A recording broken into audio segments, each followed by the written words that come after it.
Salut à toutes et à tous. Donc, nous allons parler maintenant de toutes les formes indéterminées. Donc, dans 2.10, on prend une pause si on veut de calcul. Euh, Puis je fais un espèce de survol sur toutes les formes indéterminées qu'on peut rencontrer lorsqu'on évalue une limite. Donc, pour n'importe quelle limite, à gauche ou à droite ou autour de A, vous évaluez la limite à A directement.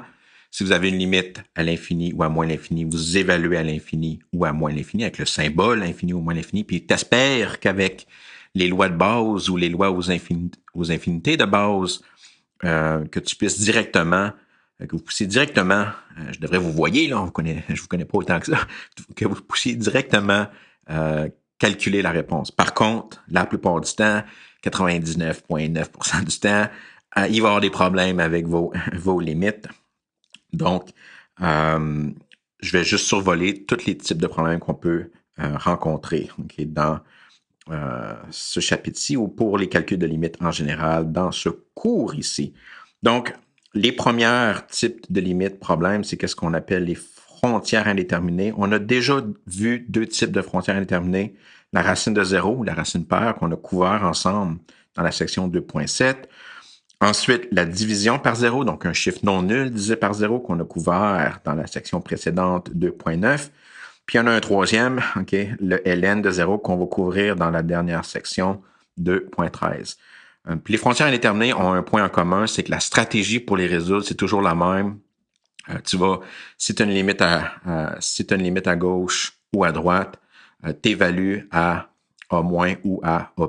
Puis bien sûr, si c'est une limite des deux côtés, ben, tu compares les deux. Donc ça, c'est vraiment, ces trois types de problèmes-là ont la même stratégie à employer, qui est d'évaluer à A- et évaluer à A+, dépendamment de la question, ou aux deux si c'est une limite des deux côtés. Mais il y en a d'autres problèmes. Donc, on va juste appeler les formes indéterminées. Donc, ça, c'est des formes, il faut juste être... Là, moi, je vais juste passer au travers des 7 formes indéterminées qu'on peut croiser dans ce cours ici. Je vais passer au travers de un en particulier, juste pour vous montrer pourquoi que ça nous donne des formes indéterminées. Mais en général, donc, le type de solution employée pour ces formes déterminées-là va dépendre de la fonction. Donc, ça va vraiment dépendre quel type de fonction qu'on deal avec pour régler la forme indéterminée. Anyways, donc, les formes indéterminées à surveiller. Si vous évaluez une limite puis vous obtenez infini moins infini, ça, c'est bad. Donc, vous devez arrêter puis vous devez employer quelque chose. Qu'est-ce qu'il faut employer? On va voir ça plus tard, ça dépend des fonctions. Si vous avez infini divisé par infini, ça aussi, c'est vraiment bad, donc on ne peut pas dealer avec ça, c'est une forme indéterminée. 0 divisé par 0, donc pas une division par 0, mais vraiment un 0 en haut divisé par un 0 en bas, donc une forme 0 sur 0, c'est vraiment bad. Si vous avez 0 fois l'infini, c'est aussi bad, donc si vous évaluez, puis quelque part vous avez un 0 qui multiplie une infinité, c'est bad, il faut faire de quoi? Il faut employer quelque chose. Le cinquième, si vous avez 1 à l'infini, ça a l'air un peu contre-intuitif, mais 1 à l'infini, c'est aussi une forme indéterminée, donc il va falloir régler des 1 à l'infini. 0 à la 0, c'est bad, puis infini à la 0, c'est aussi bad. Donc, vraiment, là, juste pour être clair, ce que je fais dans cette section-ci, c'est juste identifier, donc énumérer, tous les types de problèmes qu'on peut avoir. Donc, en tout, il y en a 10. Il y a 3 frontières indéterminées, racine de 0, division par 0 et ln de 0. Puis il y a les formes indéterminées, infini moins infini, infini divisé par infini, 0 sur 0, 0 fois infini, 1 à l'infini, 0 à la 0 et infini à la 0. Donc, puis qu'est-ce qu'il faut faire? Ben, ça dépend. Puis c'est qu'est-ce qu'on va faire, bien sûr, avec les autres sections. On va commencer notre analyse.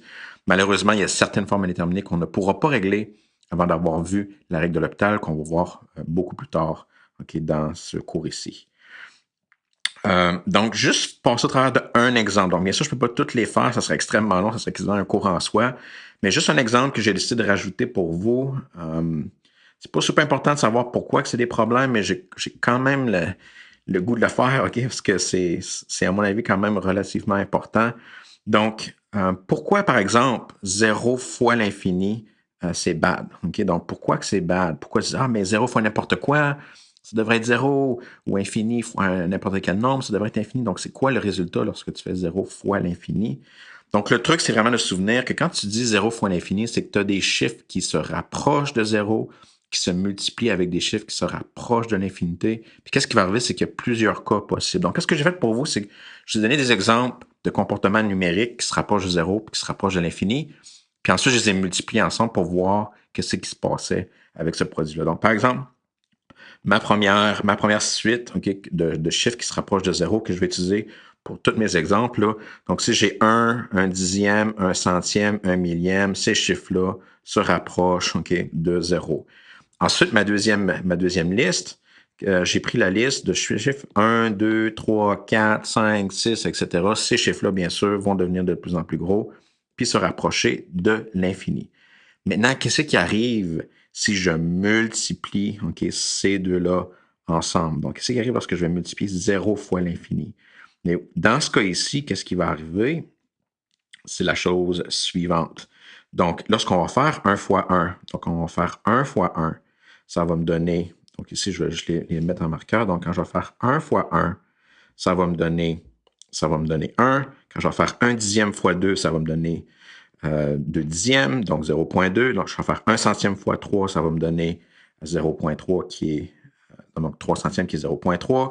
1 millième fois 4, ça va me donner 4 millièmes qui est 0,004. Puis là, je peux voir que ces chiffres-là, donc 1.2, 0.03, 0.04, 0.005, 0.0006, etc., s'en vont vers où? Ça va vers 0. Donc, est-ce que ça permet de dire que 0 fois l'infini, c'est égal à 0?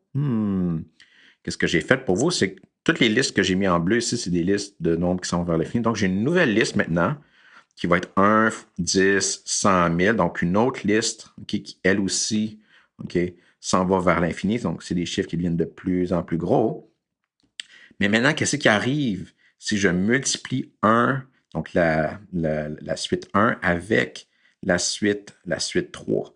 Donc, si je multiplie 1 fois 1, ça va me donner 1. 1 dixième fois 10, ça va me donner 1. 1 centième fois 100, ça va me donner 1. 1 millième fois 1000, ça va me donner 1.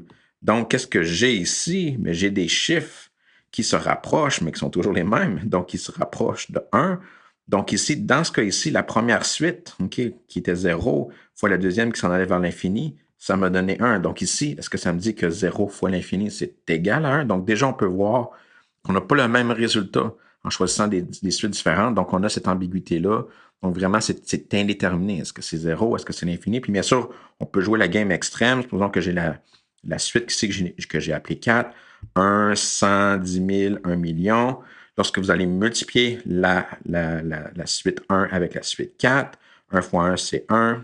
1 dixième fois 100, c'est 10. 1 centième fois 100, c'est 100. 1 centième, fois 10 000, c'est 100. 1 millième fois 1 million, c'est 1000. Donc, ces chiffres-là s'en vont vers où? S'en vont vers l'infini. Donc, ce 0 fois l'infini, ça me donne l'infini. Donc, autrement dit, lorsqu'on a une forme indéterminée 0 fois l'infini, ça dépend, c'est qui le plus fort. Si la suite va plus vite vers 0, pendant que l'autre s'en va vers l'infini, ben ça va me donner un 0. Si les deux s'en vont comme en même temps vers 0 puis vers l'infini, ça peut me donner un chiffre entre 0 et l'infini. Puis si la suite qui s'en va vers l'infini va vers l'infini beaucoup plus vite que l'autre s'en va vers 0, donc ça va me donner l'infini. Donc on a vraiment cette ambiguïté-là. Donc toutes les formes indéterminées sont comme ça. Je pourrais trouver des exemples où ce que ça me donne des résultats différents. Donc c'est pour ça que c'est pas des formules de base. On ne sait juste pas. Quand c'est 0 fois l'infini, c'est quoi le résultat? On ne sait pas. Il faut l'étudier. Ça dépend vraiment de l'équation. Puis on va adresser chacun de ces problèmes-là dans les sections précédentes. Mais certaines questions vont être seulement résolues lorsqu'on va avoir passé au travers des dérivés. But anyways, pour cette belle petite section sur les formes indéterminées, sur les 10 formes indéterminées, incluant les 3 formes foncières et les formes indéterminées, les 7 autres, that's it. Bye bye là.